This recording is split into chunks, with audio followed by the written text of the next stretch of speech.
I still remember the day I stood on the playground, cowering before a mob of classmates, watching jeers melt from their lips like wax. From that day on, I tried to swallow myself. People know me now, know me for something close to who I am. Yes, she's that really pacifistic liberal girl who wears outlandish clothing and writes amazing songs. We are each apart, both in loneliness and in personality. And each of us is yearning to be a part of something more.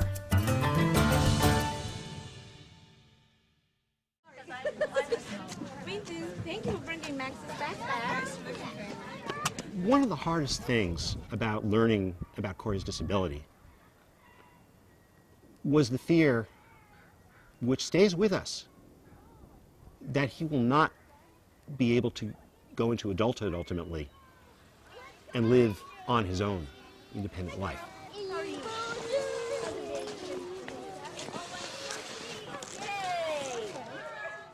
We really do become a community in this classroom. Let's nod to each other, hello, hello.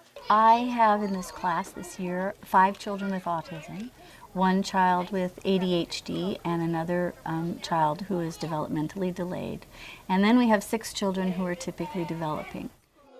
It's crucial that these children experience each other and experience learning to become independent citizens of the community. You know, Sydney, we still try to fish.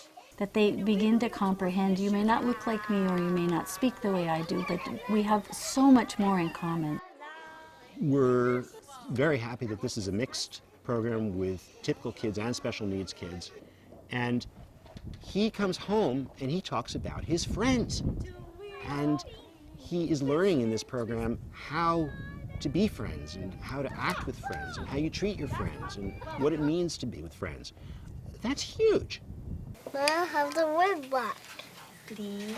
Yes. May I have the red block, please? Good job. I think what we're doing here in the classroom is we're planting seeds of how to relate one set of children to another that carry forward into their world as they grow up.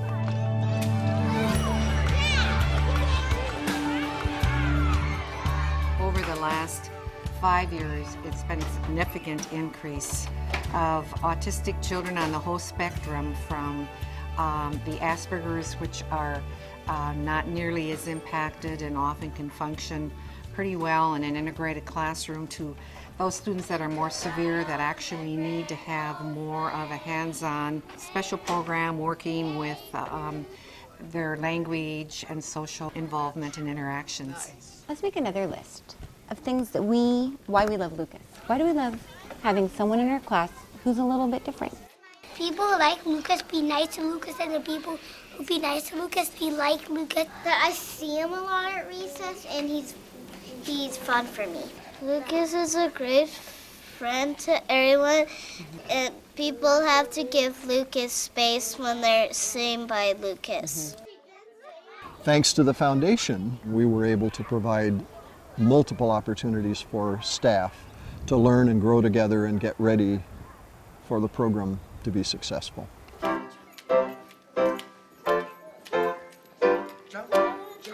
We were very fortunate to have a teacher among our staff who was Michael Patterson, that had the background in autism experience and training that we really needed to start our program. Mr. Patterson.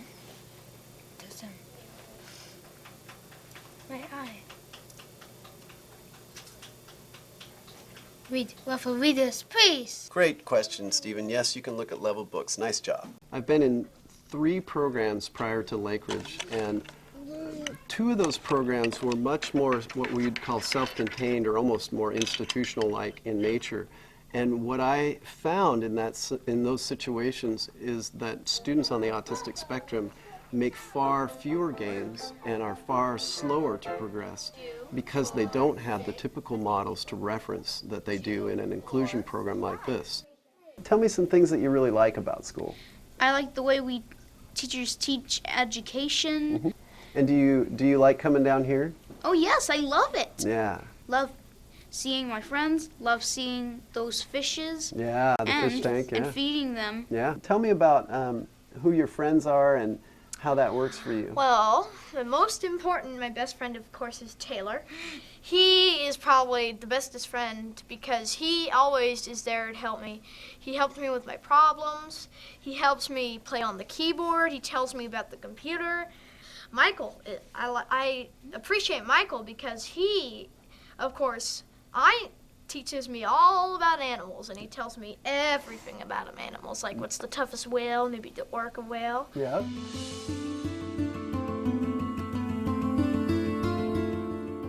These children they're puzzles. Each of them are puzzles, and whether they're diagnosed with a disability or not, we all have parts of our personalities that need, unlocking. And if you have people around you that care about you, then that begins to work. And that's not only teachers and your family, but it's also your peers and your friends.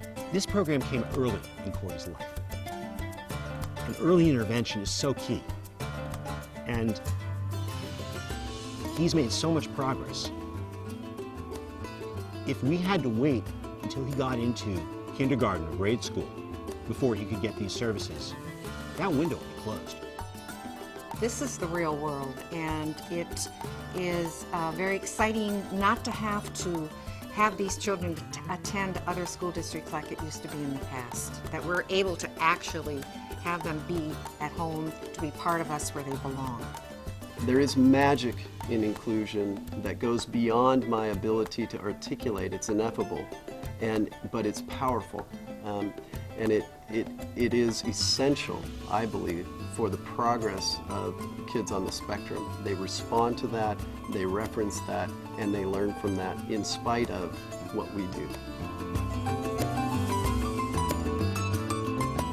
What I learn from kids every day is to not set limits, not anticipate what they cannot do, but give them opportunities to show us what they can do.